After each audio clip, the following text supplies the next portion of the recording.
ẹ̀yin tèmi ó ti wá dójú ẹ̀ báyìí o. Madam Obanla Elizabeth wọ́n ti jáde wọ́n ti wá tẹ̀ sí Àgbàlá Gabriel lójú yánnayànna eléyìí gbẹnu tán o. Ẹ mọ́ gbàgbé wípé Madam Obanla ó jẹ́ kan lára àwọn tí wọ́n jáde nígbà tí ọ̀rọ̀ Àgbàlá Gabriel tí ó ń lọ káàkiri orí ayélujára láti wá sọ fún àwọn èèyàn wípé kó mẹ́nu kúrò lórí ọ̀rọ̀ Àgbàlá Gabriel ló pé òjíṣẹ́ Ọlọ́run ni. Wọ́n ní gbogbo ọ̀rọ̀ tí àwọn èèyàn ń gbé káàkiri nípa Àgbàlá Gabriel wọ́n ní irọ́ ló pọ̀ ńbẹ̀ kí àwọn èèyàn kí wọ́n má gbàgbọ́ nígbà tí ọ̀rọ̀ à ń bímọ àbímọ à ń fún àwọn èèyàn lóyún fáwọn èèyàn lóyún. èyí tí ìyá alájẹ courtroom show èyí tí wọ́n gbé jáde ò ní Madam Obanla bá gbaná jẹ ò wípé àṣé gbogbo ọ̀rọ̀ tó ń ṣẹlẹ̀ gbogbo táwọn ń gbọ́ lọ́tún lósì yìí àṣé tòótọ́ ni. ó ní Madam Obanla bá gbaná jẹ ò wọ́n ní pé gbogbo ìwà àbàjẹ́ èyí tí Àgbàlá Gabriel ń wù yìí wọ́n ní àfi kó fòpin sí o. wọ́n ní láì ṣe bẹ́ẹ̀ wọ́n ní ṣe ni àwọn lọ mú ẹjọ́ rẹ̀ táwọn sì lọ́ọ́ fi sùn ìjọba tí wọ́n sì wá ti ṣọ́ọ̀ṣì ọ̀hún torí wípé kì í ṣe pásítọ̀ rárá o. wọ́n ní pásítọ̀ kẹwò ni wọ́n ní pásítọ̀ òdòbodòbò ni. Madam Obanla wọ́n mọ̀ bínú tán nínú fídíò yìí. ẹ̀yin tèmi wájà gbọ́ nǹkan tí Madam Obanla sọ nípa Àgbàlá Gabriel nínú fídíò yìí ó gbẹnu tán o. ó gbé wa lọ bomirangi gidi gan. àwa mú kárí ìwọ ọmọkùnrin náà wá bọ́ sórí social media ò ń ṣòrẹ̀gẹ̀ fáwọn èèyàn. ta ló fẹ́ ṣòrẹ̀gẹ̀ fún? Àgbàlá Gébú ta ló ń ṣòrẹ̀gẹ̀ fún? Nàìjíríà lèmi ń gbé. ó lè ṣe fáwọn tó wà nílùú òyìnbó kó mu jẹ tó bá ṣe sí mi torí mò ń gbọ́ tó sọ pé àwọn kan ń gbó kán máa ké kán máa gbó. Wàláì mo fi Jésù Kristi búra mo fọlọ́run tí mo sì búra tí ń bá tó bá ṣe sí mi máa fún ẹ wàhálà. tó bá ti gbé wàhálà yẹn wá èmi máa fún ẹ wàhálà. Nàìjíríà lájọ wà. ẹni tí ò bá mọ mínísítì tí ò bá mọ ibi tó yẹ kó kọ̀wé sí lọ́wọ́ máa ṣe kínní.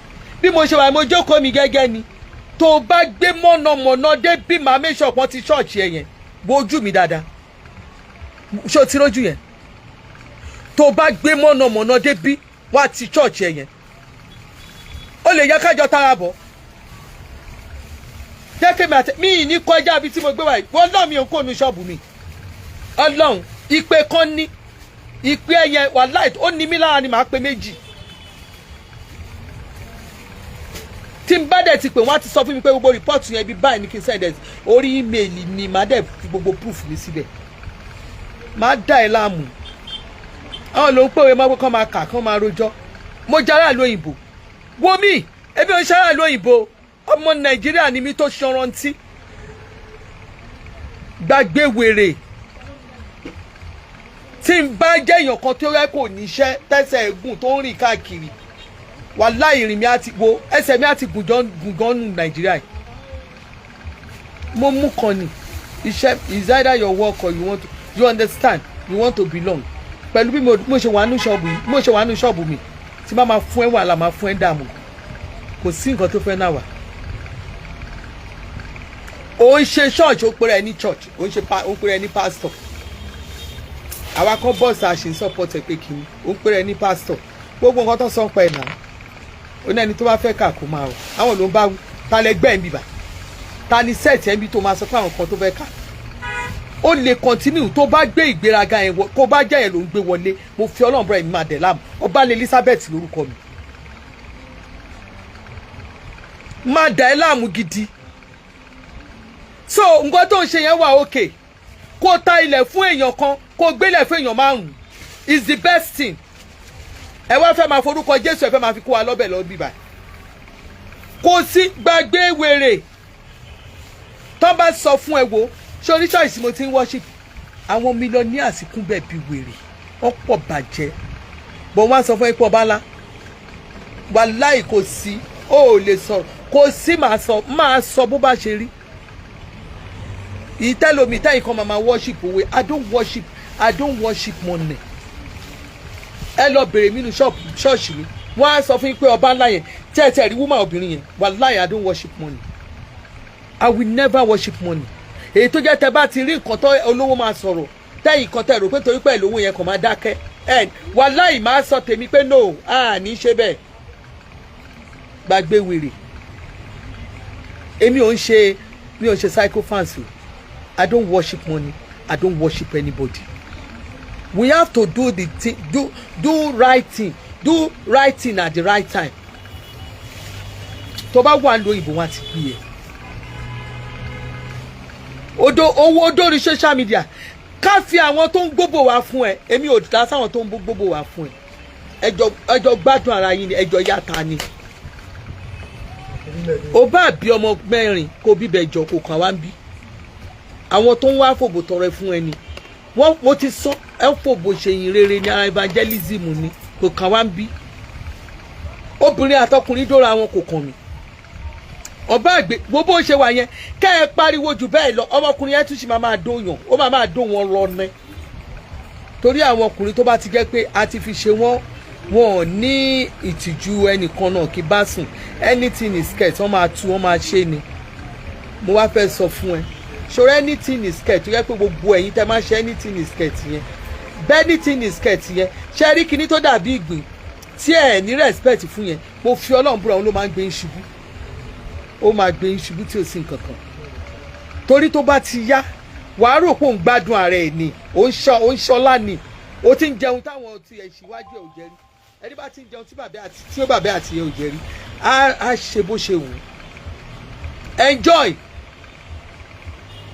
enjoy when it lasts tó o bá ti dé Jerusalem kẹwú wọn torí ọ̀fẹ́ bá wà láti lọ Mẹ́kà kẹwú wọn lọ sí Egypt kẹwú wọn bó bá ti lọ sí UK America máa kẹwù lọ ni àwọn ìyá ń dágbé kún bẹ̀ wọ́n á sọ ìgbàdúrà fún wa bẹ́ẹ̀ bá ti gbàdúrà tán wọ́n ní bẹ́ẹ̀ bá ti gbàdúrà wọ́n ń ṣe ló máa mórílé bẹ́ẹ̀ dìbò wá ní kó máa bọ̀ láyà ẹ máa gbé wọn sáyà lọ sórí ohun tó dàbí ìgbín tí òjò ẹ lójú yẹn nǹkan burúkú tó yẹ pé ohun tó wà lójú ara ẹ yẹn tó yẹ pé kò sí nǹkan tó fi lè kọ yẹn mo fi Ọlọ́run búra mo fi Jésù tí mo fi búra ó ló máa gbé ẹ ṣubú ó ló máa padà gbé ẹ ṣubú àwo òun èyí ń sọ pé kọ́mọdé má dẹ̀tẹ̀ kí ló kàn wá máa ṣe fàájì ẹ ló mọ̀ ṣe láyé yìí nǹkan kan tí mo ètì jù láyé ni pé kí ọkùnrin kó máa fi obìnrin ṣẹ̀sín ọkùnrin tó bá kàn dóbò tó yẹ pé kò sẹ́ni tí ò lè dó yẹn ó ń fobìnrin ṣẹ̀sín lójú ara ẹ̀ ni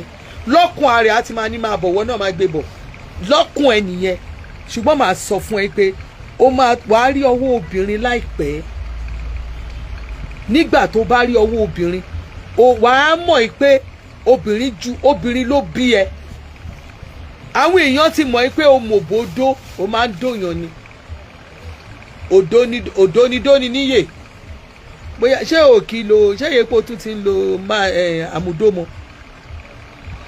torí mo rí àwọn kan tó ti fẹ́ jákù lórí social media àwọn olóbùkún elétí dídí òun fún wọn jẹ dáadáa wọ́n máa ń jà kiri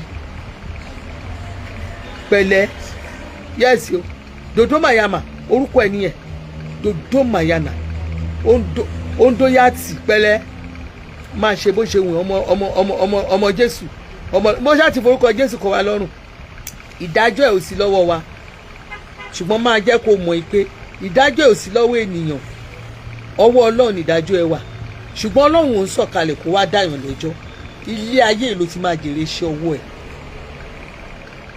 ilé ayé yìí ni inú kò ṣàṣeyọrí kò sí èèyàn kan tó fẹ́ gbé ẹ ṣubú you understand Ọlọ́run ló ń gbé èèyàn sókè nípasẹ̀ ọmọ ẹ̀dá you understand Ọlọ́run á wá múyàn wálẹ̀ nípasẹ̀ ọmọ ẹ̀dá you don't tell us you don't quote Bible for somebody like me mùsùlùmí ni mí bọ̀ bíbélì yẹn ó yé mi yékéyéké you understand ó yé mi yékéyéké ara àwọn wèrè kan tó sọ pé nígbà táwọn ọmọ òun ò ṣàṣeyọrí ọmọ tèmi kó gbé máìkì orí kó ń kọ máìkì kó ń gbé máìkì inú orin hip hop ló ń kọ ọmọ ọmọ mi kó ṣiṣẹ́ ṣọ́ọ̀ṣì lẹ̀ wọn ò jẹ́ ṣe ṣọ́ọ̀ṣì wọn ń ṣe pásọ Ọlọ́run ò pè wọ́n Ọlọ́run ò pè yẹn kankan nù kí Ọlọ́run ò pè yẹn nù fámìlì mi nínú èmi àtẹni táwọn kọ́ mi inú àwọn ọmọ mi àti àwọn ọmọ mi tá a jọ bí kò sẹ́ni tọ́lọ́run pè ní wa kí Ọlọ́run fẹ́ pè wá fún iṣẹ́ ọwọ́ wa ti tó wá pè sórí tèmi ṣe iṣẹ́ tèmi ṣe business family mi ṣe freight forwarders yẹn ó tó wá pè bọ́lọ́n bá máa pè mí kó pè mí sírú iṣẹ́ bẹ́ẹ̀ yẹn mí ní kọ́lọ́n pè mí sí ṣọ́ọ̀ṣì tó rátojú náà ló ṣe gbogbo yín. Ẹni tó yẹ kó kọ́ charity home kó kọ́ charity home síbẹ̀ tó tún sọ rẹ̀ di pásítọ̀ ọ̀tọ̀ ni àwọn yẹn. Àwọn kan wọ́n torí ìdá mẹ́wàá wọ́n fi kọ́ ṣọ́ọ̀ṣì, torí owó ọpẹ́ lẹ́lòmíì fi kọ́ ṣọ́ọ̀ṣì. Ṣé gbogbo yín lọ́lọ́run pè ní? Gbogbo yín kọ́ lọ́lọ́run pè. Ìpè ẹ̀yin ò dẹ̀ mọ̀ pé ìpè ló ń ṣáájú.